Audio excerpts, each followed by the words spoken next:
Hello, my name is Mark Davis, also known as EmBee Dee, and this is my Methodoku Masterclass. Well, what is a Methodoku, you may well ask? For those of you who've not seen them, a Methodoku is a kind of logic puzzle that's based on bell ringing. It's a little bit like a Sudoku. If you like Sudokus and bell ringing, you'll love these. Right, let's get stuck in. This is a relatively simple Methodoku, and we'll try and solve it to see how they work. As you can see, there's a grid of numbers, and some of the numbers are filled in, and there's some blank spaces, and our job is to fill in the blanks. There are two rules though. So you can think about the numbers as being bells. So we've got the numbers 1 to 5, they're bells 1 to 5. And the first rule is that in every row of the grid, you've got to have every bell. So in this row, for instance, we've already got the 1. We've also got to have the 2, 3, 4 and 5. But at the moment, we don't know which order those are in. So there is a second rule, and the second rule is between rows, a bell can stay in the same place, like that, or it can move one space left or one space right. But it can't jump any further than that. So the 4 couldn't go down here. Right, so armed with those two rules, let's see if we can solve this Methodoku. Right, so let's look at the first row. Well, at first it might seem that we can't really make much progress. We've got the 1 filled in, but where did the other numbers go? Well, we don't know. But actually, let's look at the 2 a bit more closely. So in theory, it can go either here or here, left or right. Can't stay in the same place because that's already filled in by the 1. Let's try a move to the right. So let's put in the 2 here. Now that looks good to start with, but actually if we study this a bit more closely, we can see that just won't work, because which bell is going to fill this space here at the front? The closest one is the 3, but the 3 is still going to have to jump more than one space. So that just won't work. That's not allowed. So let's rub out the 2. We can't put the 2 there. And instead, there's only one space left, which is this one here. Right. So that's progress. Now, I'm not sure we can really fill in any of the other numbers in this first row yet, because, they could swap around in several different ways. But let's have a look at the other clues we've got lower down in the puzzle. So there's all sorts of clues filled in here, and part of the trick of a Methodoku is knowing which clue to use next. Sometimes there's only one which will help us, and we need to use that before we can use the other ones. Sometimes we might be able to make progress in more than one place. But let's look at this clue here, the 3. That's nice and close to the start, and I think we can use that to figure out where the 3 must go.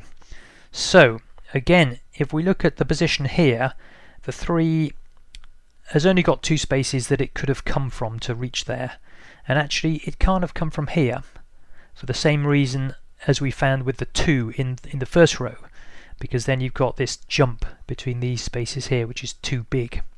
So the 3 has to go here. And then if we look at the position of the 3 here and where it starts from, that forms a nice line, and by moving only one space right at a time, there's really only one way that the 3 can reach that position. It can move between those 2, which is there. So we filled in all of those, and now the first row looks a bit easier, doesn't it? Because the 4 has to go here. Can't go there because the 5 would have too big a jump. So the 4 must swap with the 3, and the 5 stays where it is. Right, so that's really good progress. And now with those techniques that we've learned, we can make even more progress. So the 5, it's got to run down to the front here, and it has to follow this path here. That's the only way that it can reach between those 2 positions, by moving only one step at a time. So I can fill all of that in. And again, something similar with the 2.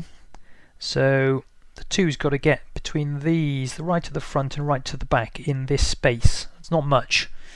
And actually we can do a little bit here. So the 2's only got one place it can go there. And now it really is going to run up here. And can it go there? No, it can't, because of the 4 having to jump too far. So really this is the only path that joins those up. And we can go further because this is obvious, there's only one path between those two. And so now we've made excellent progress there. We filled in quite a lot.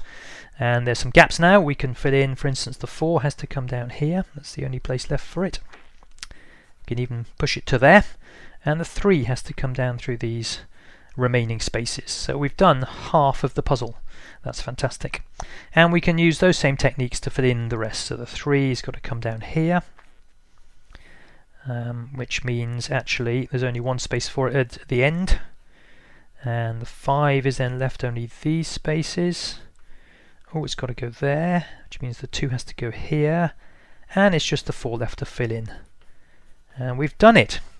So we've solved the puzzle, but we need to find the name of the method that we've written out here. And well, hopefully that should be pretty obvious to most of you. Most of you will recognize it. If we look at the path of the bells, you can see the all plain hunt. 5 plain hunts, and it does a dodge at the end. The 2 plain hunts, and does a dodge 3-4 at the end. The 3 plain hunts and makes seconds, and the 4 makes plain hunts and makes long fifths. So that's plain bob doubles, isn't it? Fantastic. And that's the solution to the Methodoku. Right, so that's wonderful. I hope you enjoyed that. I hope that gives you some ideas and some enthusiasm to go and tackle the other Methodokos, either in my book or in the Ringing World. There is one problem though, isn't there?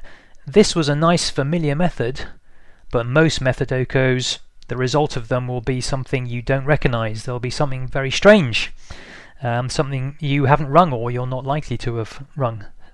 Somebody's rung it. There are always methods which somebody has rung and named, but they won't be very familiar. So the question is, how do you work out, when you've solved the puzzle and got all the numbers in, how do you work out what the method is? And we'll cover that in the next Methodoku Masterclass next time. Thank you for watching.